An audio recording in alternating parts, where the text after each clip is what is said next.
Assalamualaikum warahmatullahi wabarakatuh.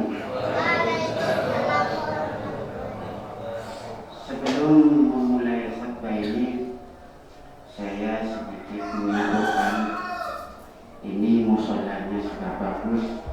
Monggo warga sekitar, para tetangga ini monggo berjamaah baik zuhur, asar maupun maghrib, isya serta subuh, karena pahala dari sholat berjamaah itu as-sholatu jama'ati afdal min sholatil fardhi.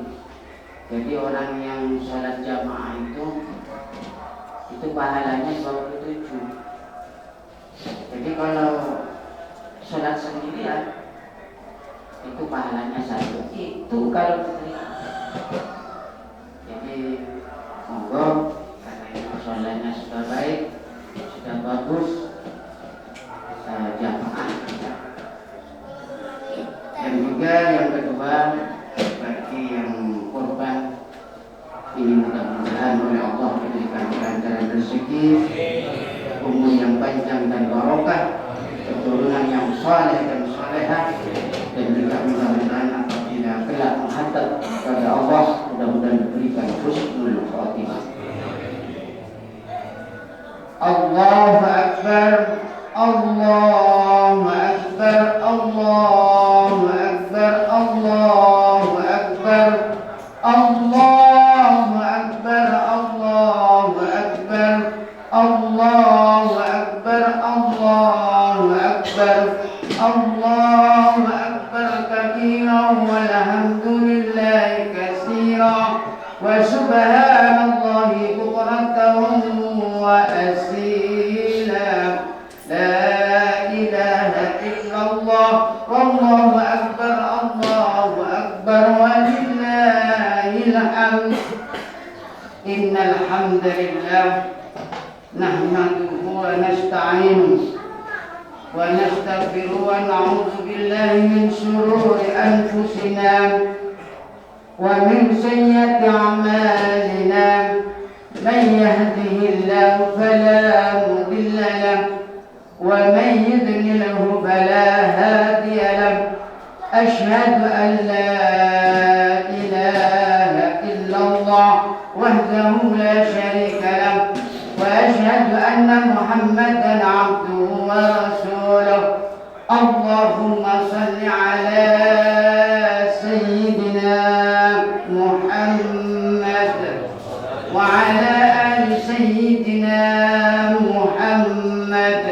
الذي بلغ رسالة وعد الأمانة ونصح الأمة وجاهد في الله حق جهاد وتوكل على الملة الحنيفة السمحة وعلى طريقة الواجهة الغراء وعلى آله وصحبه ومن تبعهم بإحسان إلى يوم الدين أما بعد فيا عباد الله أوصيكم ونفسي وأنتم بتقوى الله فقد فاز المتقون اتقوا الله حق تقاته ولا تموتن إلا وأنتم مسلمون وقال الله تعالى في كتابه الكريم أعوذ بالله من الشيطان الرجيم يا أيها الذين آمنوا اتقوا الله وقولوا قولا سديدا يصلح لكم أعمالكم ويغفر لكم ذنوبكم ومن يطع الله ورسوله فقد فاز فوزا عظيما صدق الله العظيم الله أكبر ولله الحمد. Hadirin hadirat jamaah salat Idul Adha yang dimuliakan oleh Allah Subhanahu wa taala. Di pagi yang mulia ini marilah kita bersyukur kepada Allah Subhanahu wa taala dengan meningkatkan ketakwaan, mengerjakan perintahnya dan menjauhi larangannya. Salawat dan salam kita haturkan kepada baginda Nabi Muhammad sallallahu alaihi wasallam dan kita rindukan syafaatnya. Mudah-mudahan kita bisa berkumpul dengan baginda Nabi Muhammad sallallahu alaihi wasallam. Hadirin jamaah salat Idul Adha yang dimuliakan oleh Allah Subhanahu wa taala. Kisah Idul Adha atau hari raya Kurban ini tidak terlepas dari dua peristiwa, yaitu yang pertama putra Nabi Adam alaihissalam, yaitu Habil dan Qabil, dan yang kedua yaitu Nabi Ibrahim alaihissalam dan putranya yang bernama Nabi Ismail alaihissalam. Habil dan Qabil mengikuti sayembara yang memperebutkan seorang gadis yang bernama Iklimah. Nabi Adam alaihissalam berkata, barang siapa yang korbannya diterima oleh Allah, maka dia berhak menikahi Iklimah. Habil berkorban domba yang sehat dan gemuk, sedangkan Qabil berkorban domba yang kurus dan jelek. Sehingga Allah mengutus malaikat Jibril untuk mengambil domba yang dipersembahkan oleh Habil. Tatkala persembahan domba yang dimenangkan oleh Habil, tatkala persembahan domba yang dimenangkan oleh Habil, maka timbullah pada diri Qabil yang dengki dan iri hati. Tatkala persembahannya tidak diterima oleh Allah, maka dibunuhlah Habil oleh Qabil secara keji demi menikahi seorang gadis yang bernama Iklimah. Sejarah yang kedua, korban yaitu Nabi Ibrahim dan putranya yang bernama Nabi Ismail alaihissalam. Nabi Adam atau sejarah yang kedua ini Nabi Ibrahim alaihissalam itu mempunyai dua istri. Yang pertama bernama Siti Sarah yang melahirkan anak laki-laki yang bernama Nabi Ishak alaihissalam. Istri Nabi Ibrahim yang kedua yaitu yang bernama Siti Hajar melahirkan anak laki-laki yang bernama Nabi Ismail alaihissalam. Sudah hukum alam bahwa dalam satu rumah tangga mempunyai dua orang istri, maka akan timbul kecemburuan, sakit hati, perselisihan dan permusuhan. Siti Sarah selaku istri pertama Nabi Ibrahim alaihissalam itu kurang senang dan iri hati hidup bersama dengan madunya yang bernama Siti Hajar. Lebih-lebih tatkala Siti Hajar sedang mengandung duluan dan mempunyai bayi yang bernama Nabi Ismail alaihissalam. Sehingga Nabi Ibrahim alaihissalam sangat memanjakan dan perhatian serta kasih sayang terhadap Siti Hajar. Dalam benak Siti Sarah timbul perasaan sakit hati, sehingga Siti Sarah memohon kepada Nabi Ibrahim alaihissalam untuk membawa pergi Siti Hajar beserta bayinya yang merah berhijrah ke Makkahul Mukarramah. Setelah menempuh perjalanan yang jauh dari Baitul Muqaddas Palestina, sampailah Nabi Ibrahim alaihissalam di suatu lembah yang sangat tandus dan kering kerontang, yaitu Makkahul Mukarramah. Tatkala Nabi Ismail alaihissalam berumur 13 tahun, di suatu malam pada tanggal 8 Dzulhijjah, Nabi Ibrahim alaihissalam bermimpi dan mendengar suara berkata, "Wahai Nabi Ibrahim, tepatilah janjimu, berkurbanlah dan sembelihlah putramu yang bernama Ismail alaihissalam dan laksanakan perintah Allah." Mimpi yang pertama ini dinamakan Yaumut Tarwiyah, yang artinya berpikir dan mengingat masa lalu. Pada malam yang kedua, tanggal 9 Dzulhijjah, Nabi Ibrahim alaihissalam bermimpi lagi dan mendengar suara berkata, "Wahai Nabi Ibrahim, tepatilah janjimu, berkorbanlah dan sembelihlah putramu yang bernama Ismail alaihissalam dan laksanakan perintah Allah." Mimpi Nabi Ibrahim alaihissalam yang kedua ini dinamakan Yaumul Arafah, yang artinya padang pengetahuan atau berkumpulnya semua hamba Allah yang sedang melakukan ibadah haji. Pada malam yang ketiga, tanggal 10 Dzulhijjah, Nabi Ibrahim bermimpi dan mendengar suara berkata, "Wahai Nabi Ibrahim, tepatilah janjimu, berkorbanlah dan sembelihlah putramu yang bernama Nabi Ismail alaihissalam dan laksanakan perintah Allah."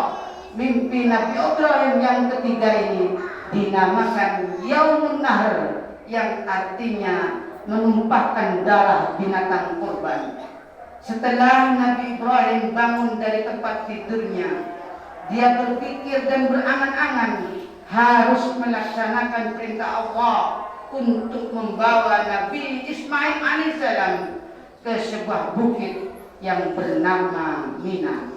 Setelah sampai di Mina, maka Nabi Ibrahim menyembelih putra kesayangannya Nabi Ismail alaihissalam, dan Allah subhanahu wa ta'ala maha melihat dan maha mendengar dan memuji seorang hamba sampai di mana dia melakukan perintahnya dan menjauhi larangannya. Allah subhanahu wa ta'ala menugaskan malaikat Jibril alaihissalam menukarkan Nabi Ismail alaihissalam dengan seekor domba yang besar dan gemuk. Dari mutiara dan kisah di atas tadi, kita dapat mengambil hikmah dan manfaatnya. Yang pertama, umat muslim yang mampu dianjurkan untuk membeli dan menyembelih hewan kurban untuk dibagikan kepada tetangga serta saudara kita yang fakir dan miskin serta anak yatim dan kaum duafa. Yang kedua, umat muslim untuk senantiasa ikhlas atas cobaan dan ujian seberat apapun, insya Allah akan mendapatkan hikmah yang terbaik dari Allah Subhanahu wa Ta'ala. Yang ketiga, sebagai sarana untuk mendekatkan diri kepada Allah. Yang keempat, melaksanakan atau melestarikan tradisi penyembelihan hewan kurban sehingga terjalin persaudaraan, tali silaturahmi antar sesama muslim. Sudahkah kita melakukannya setiap hari raya Idul Adha?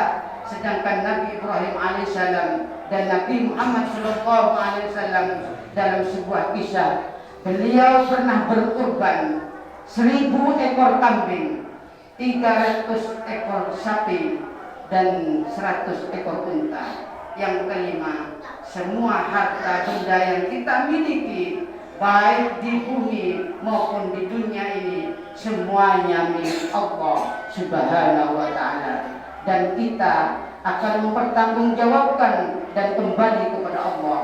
Pesan penyair, bila Israel datang memanggil, jasad terbujur kaku di pembaringan, seluruh tubuh menggigil, sekujur badan dan kedinginan, tiada lagi gunanya harta, kawan karib, sanak saudara, jikalau ada amal di dunia, itulah hanya pembela kita. Janganlah mau disanjung-sanjung engkau digelar manusia agung, sadarlah diri mau diuntung sebelum masa keranda diusung. Datang masanya, insaflah diri, selimut putih pembalut badan, tinggal semua yang dikasih, berbaktilah hidup sepanjang zaman. Barakallahu wa lakum fil Qur'anil azim wa nafa'ani wa iyyakum bima fihi min ayati wa dzikril hakim wa taqabbal minni wa minkum tilawatahu wa innahu huwas samiul alim.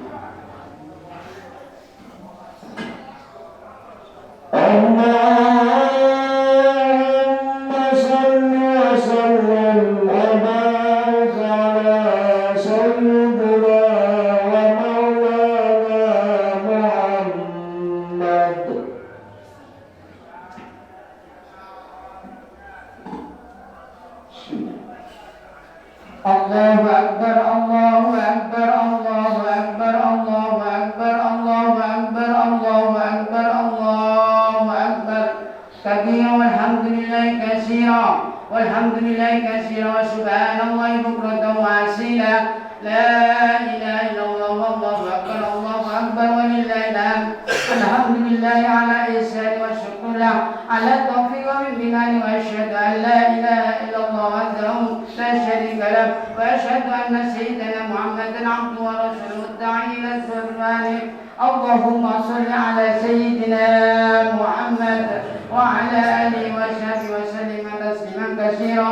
Amma ba'du, fa ya ayyuhan nas ittaqullaha fima amarakum wa tawa'mana wa'lamu anna Allah amarakum bi amrin bada'a bi nafsihi wa sanna bi malaikati qudsi wa qala Allah ta'ala inna Allah wa malaikatahu yusalluna 'alan nabi ya ayyuhalladzina amanu sallu 'alaihi wa sallimu taslima. Allahumma shalli ala sayyidina Muhammad wa ala ali sayyidina Muhammad wa ala anbiya'ika wa rasulika wa malaikatil muqarrabin warḍallahu 'anil khulafa'ir rasyidin Abi Bakr wa Umar wa Utsman wa 'Ali wa ambakati sahabat wa tabi'in wa tabi'in lahum bi ihsan ila yaumiddin warḍa 'anna ma'hum bi rahmatika ya arhamar rahimin. Amin.